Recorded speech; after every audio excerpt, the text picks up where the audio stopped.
Hey guys, and welcome to my channel. This video has been highly requested and I know that it is long overdue. So today I will be sharing my big chop experience, basically what led me to doing my big chop, what I've been doing since my big chop, and all that stuff. So let's get into it. To give you some background about my hair, I have been consistently perming my hair since I was 4 years old. My hair was way too thick when I was little. I was always crying when my mom was trying to do it, and my grandma as well, and they were like, you know what? Perm it. My hair was healthy. Perming didn't damage my hair.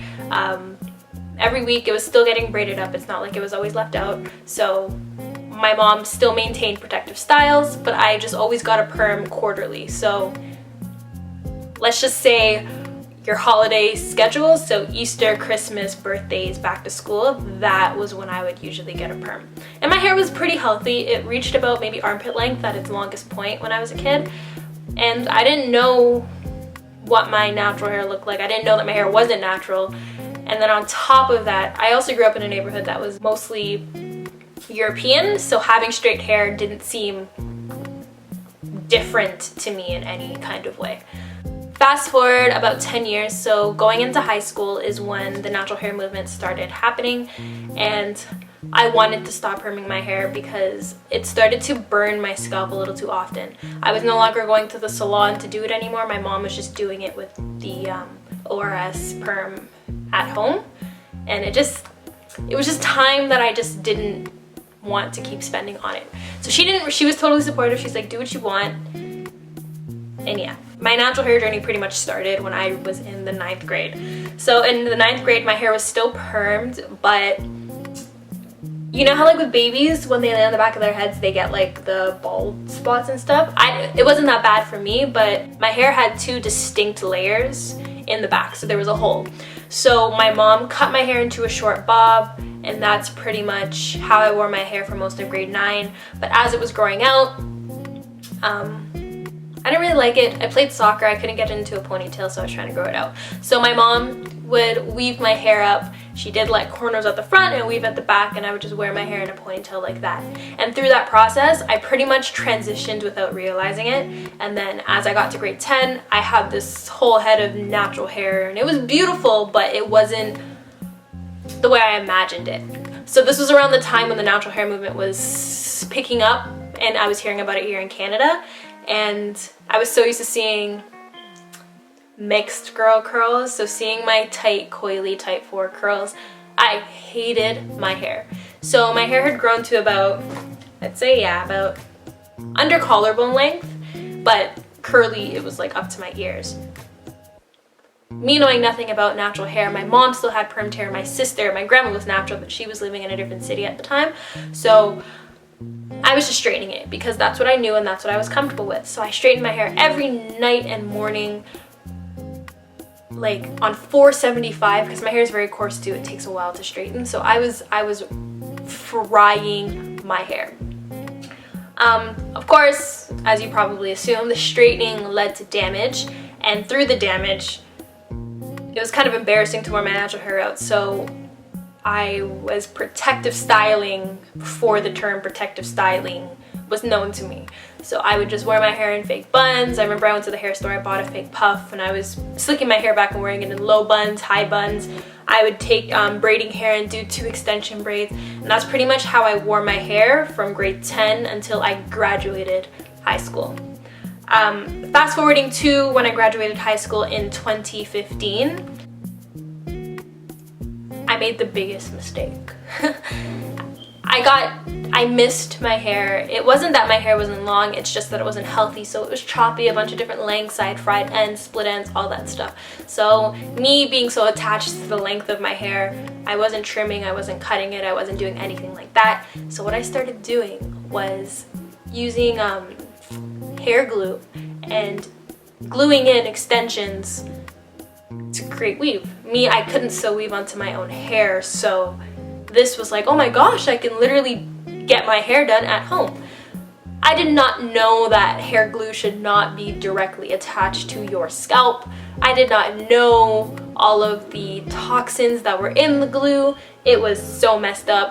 Taking it out was a nightmare, but I loved it. I was able to play with color without actually having to dye my hair. It was magical. So that was pretty much the fall of 2015. And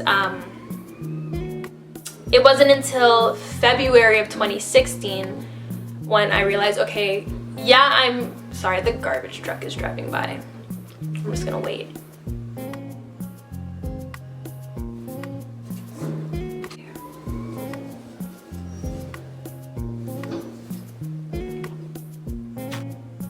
I just don't want to talk and have to re-record this.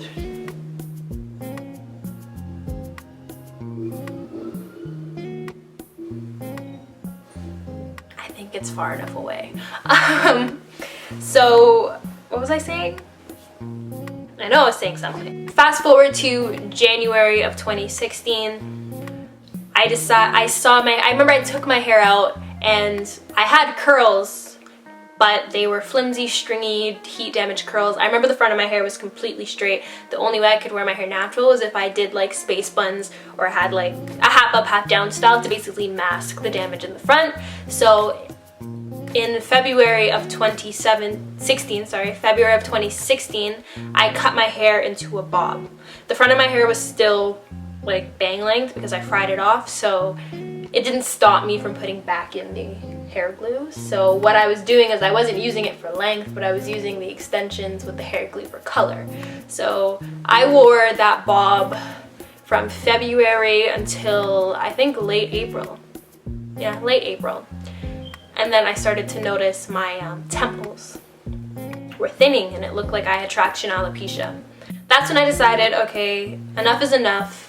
I need to actually take care of my hair instead of making it look like I have healthy hair. I actually want healthy hair. So I started doing my buns and ponytails and stuff again.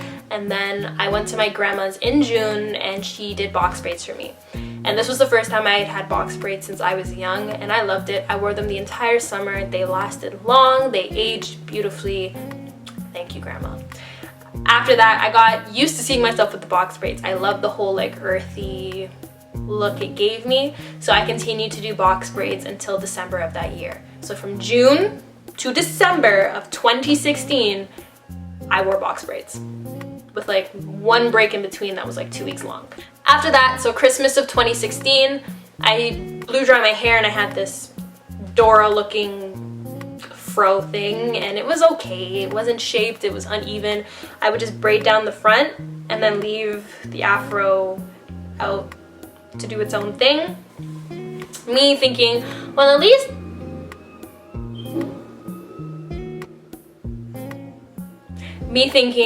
I'm not straightening it. It's not as much heat. It can't be that bad.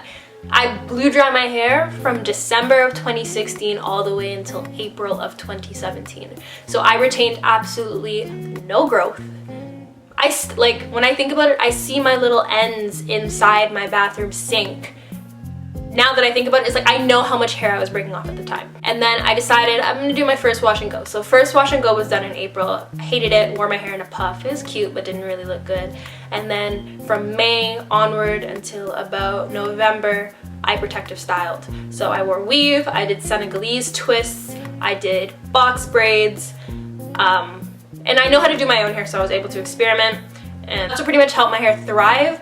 And then in November of that same year was the first time I had a nice thick wash and go, and I loved it. So from November 2017 is when I actually started wearing my own hair. So November 2017 onward, straight wash and goes, nothing more. Other than protective styles here and there, but that was pretty much it. Fast forward to August of 2018, your girl got tired of her hair and I bleached it. I wanted to do like a Pintura style. I lied. I asked for a balayage, but I thought balayage was Pintura, so I asked for that. And it wasn't what I wanted per se. It still looked great. My hairdresser was amazing. She was very educated. She knew my hair was damaged, but I kind of forced her into it because I wanted to go blonde so bad. My one mistake was that I box dyed my hair so many times before, so when I was bleaching I had to leave it on for a really long time in order to pull out all those box dyes. So afterwards my hair was just like, ugh, it was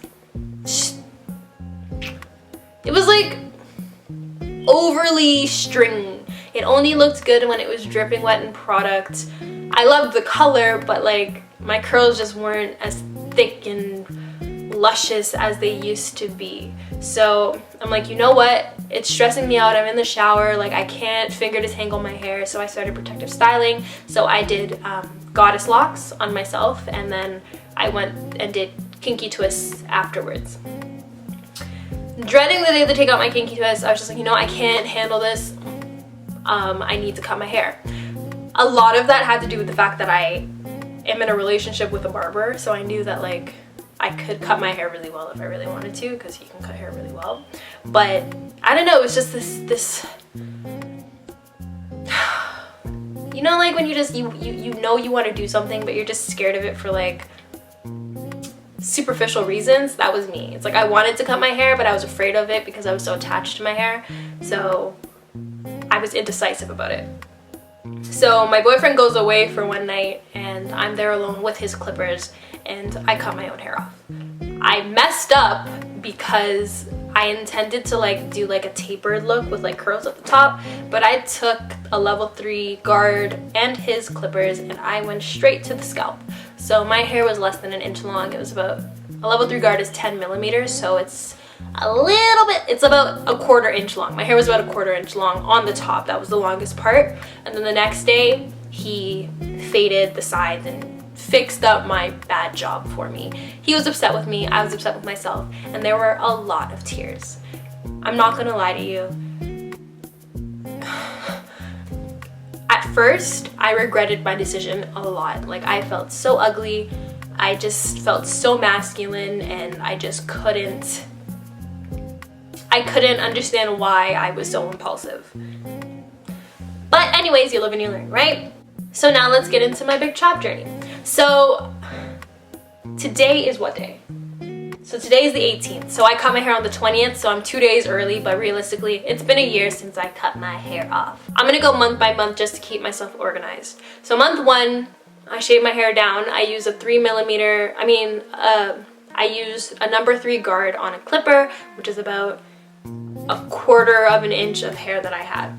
The pro of my big chop in that month was that it was freeing in a sense that my hair was no longer a braid and I didn't have to style it every morning. I was able to just get up and go. The con of that was the time of the year that I did it, personally. Cutting your hair in October isn't very smart, especially when you live in Canada. It was freezing. My head top was freezing. Like, I would cuss on my way to work. Like, it was the worst. On top of that, I like to style my hair a lot. I like to try different looks. I wasn't able to do that anymore. I got bored with my hair. And then there's obviously the stuff that you hear all the time. I did feel masculine. I felt ugly. Like, it was weird. But now, fast forwarding, I realized it wasn't me. Like, I didn't feel ugly. I just felt different.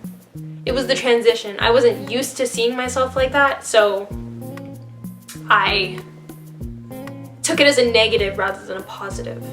So month 2, November to December, pros of that month was that I was finally getting used to like how I want to wear my hair. I was figuring out like how to style it so that it complemented my face.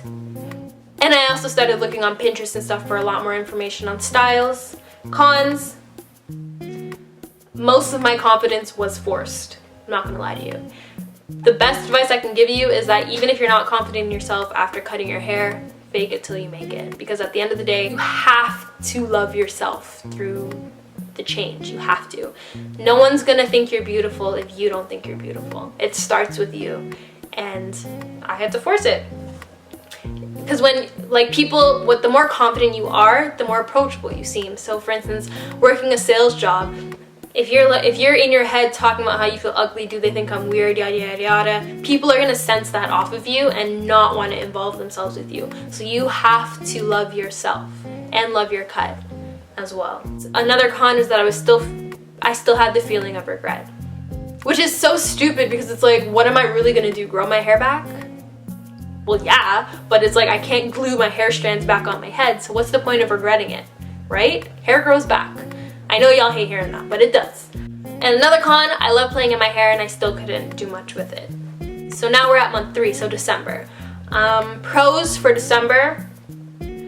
December is when I finally started noticing my hair growing in. My hair is a really tight, coily texture, so like an inch of growth is like a small little tiny, like the shrinkage is real for me. So a pro is that I finally was able to like pull on my hair and actually like see some inches of growth. I was finally used to seeing myself with short hair as well.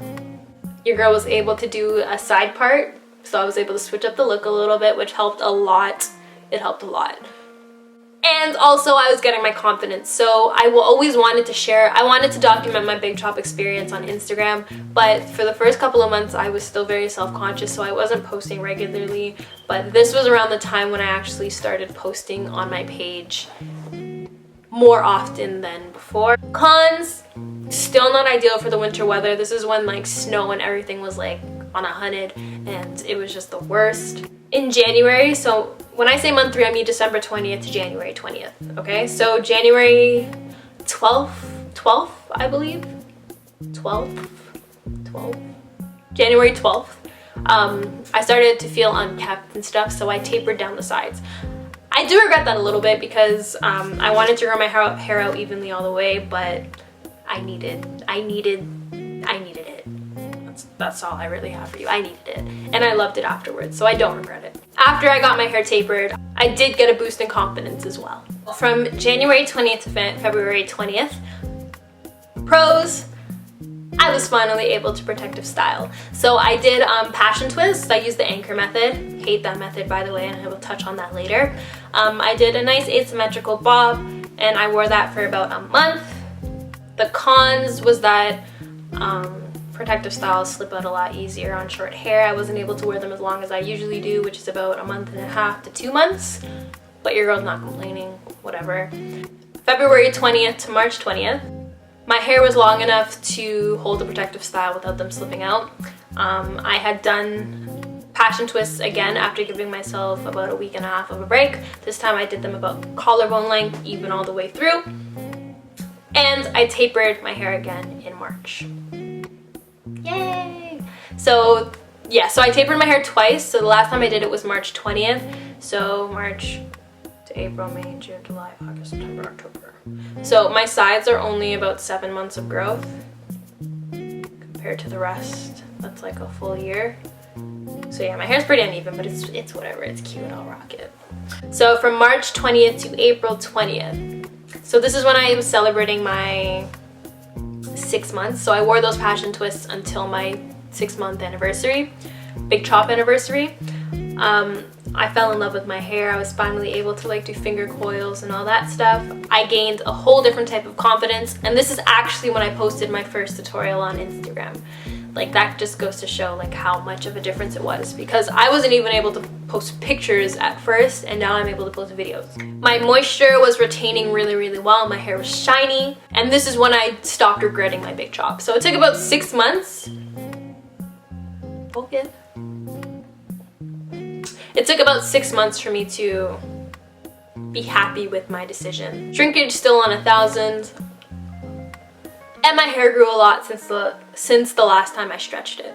April 20th, it was my 6-month anniversary. This is when I went viral on Instagram. I posted my before and after, this one right here, and people really, really, really are responding to it. And this is also the first time I saw the dark side of the natural hair community.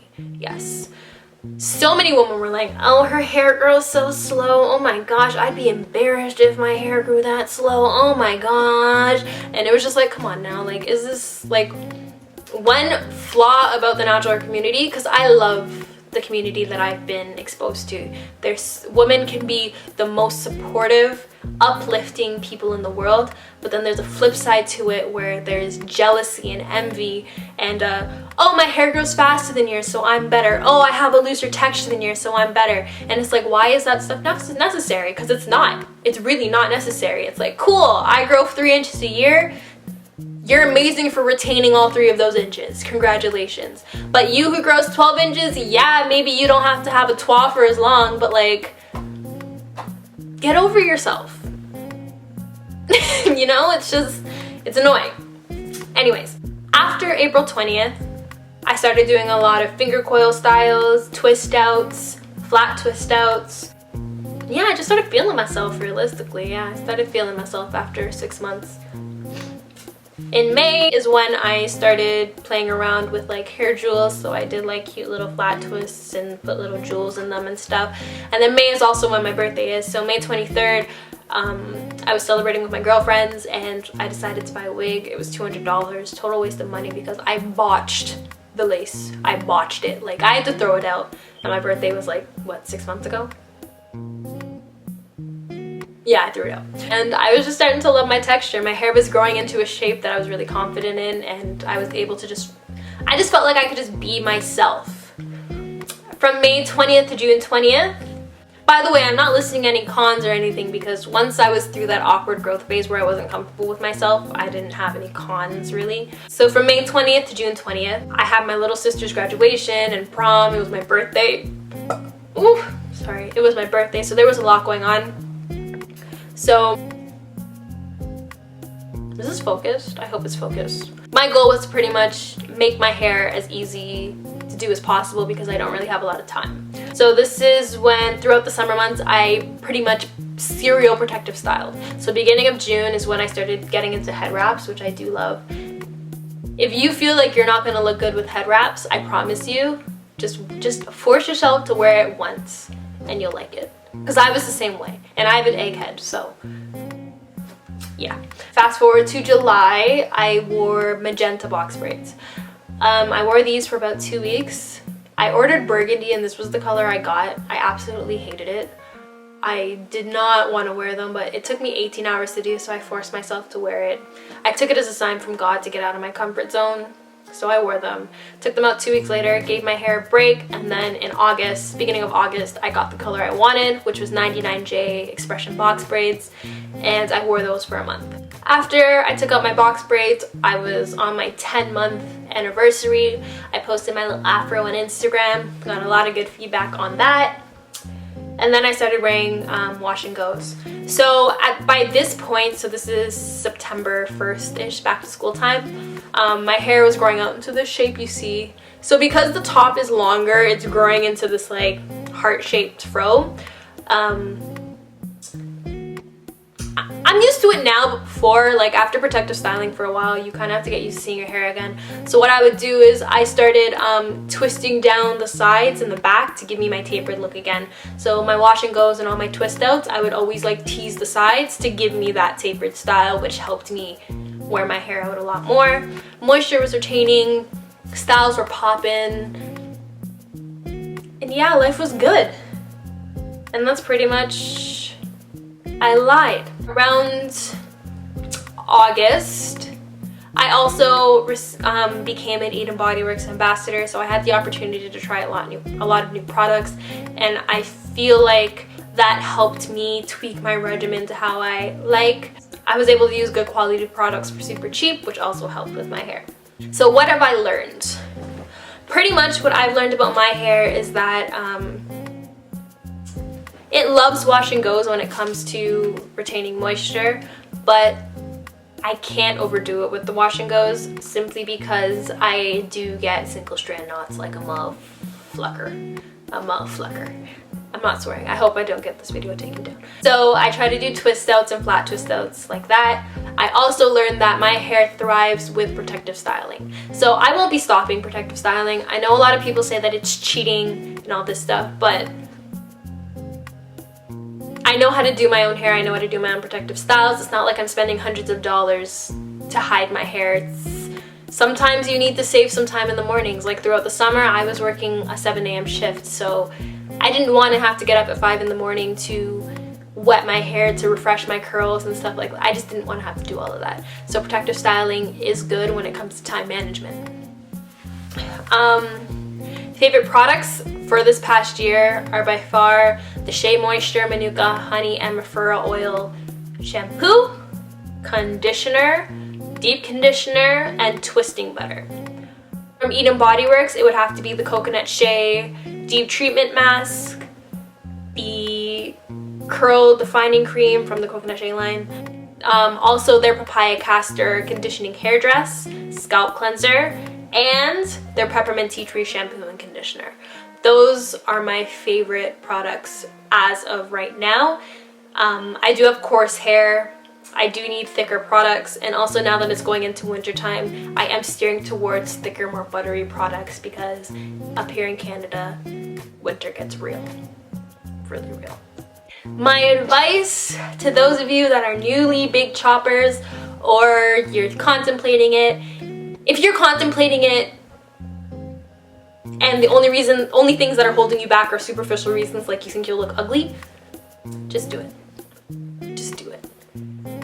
Please, like, I'm not begging you to do it, but losing that attachment to your hair does help you see life. It changes your perspective on things. Also on top of that, if you were like me and like you transitioned before and hid your hair until it became long and beautiful, you probably didn't have the same opportunity to like learn your hair and what products work better. It's easier to figure out what products work better for you when your hair is shorter and you don't have to like waste money on products like that, and it's easier to figure out what works for your hair on shorter lengths, I think, personally. Also on top of that, if you transitioned before and you're contemplating doing the big chop now, it's between the two, between the big chop and the transition. Personally, transitioning didn't teach me how to love my hair. I was still attached to length through transitioning. Big chopping, it's like, now I can wear my hair at any length. I'm comfortable with my hair at any length. I'm more versatile now that I've had to deal with my hair at a length that I'm not used to.